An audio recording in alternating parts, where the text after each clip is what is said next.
Good morning from Chicago, the risk management capital of the world. I'm Alan Nuckman here at the CME Group with Morning Market Stir for Thursday, October the 6th. Stocks were steady, surged a bit, up 0.5% in the S&P and the Dow. The Nasdaq lagged behind, but the Nasdaq did get within 5 points of the all-time record highs. Back to the S&P, still just below a sideways channel that we traded in most of July and August, where we're between 2160 and 2190. Just below that right now, that's resistance up above, and then if it can get inside that channel, it becomes support. Looking at the Dow, still stalled, up 5% on the year, but below the 18,300 level, that again will be a resistance top to keep an eye on. Looking at other markets, yesterday was about crude. Crude was up 2.5%, 49.97 was the high of the session, so not quite to that $50 threshold, that psychological level that everybody was keeping an eye on. The dollar strengthened, again, up about 10 or 15 points yesterday, staying solidly above 96.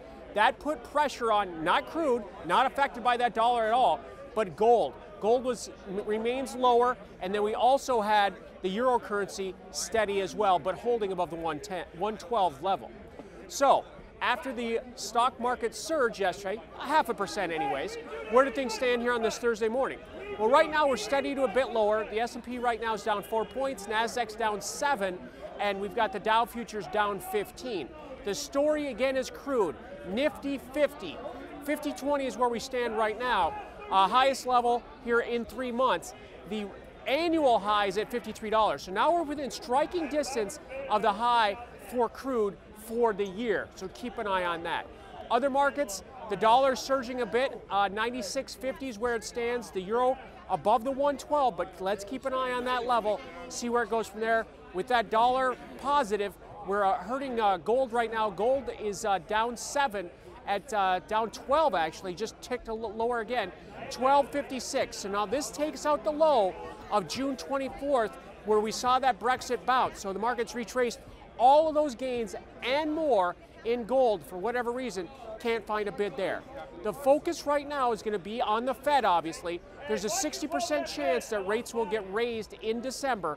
We get the numbers tomorrow, the employment numbers, monthly employment numbers, looking for an increase in non-farm payroll of 170,000 jobs. So that data comes out early in the morning before the cash stock market opens, and that's going to drive the day.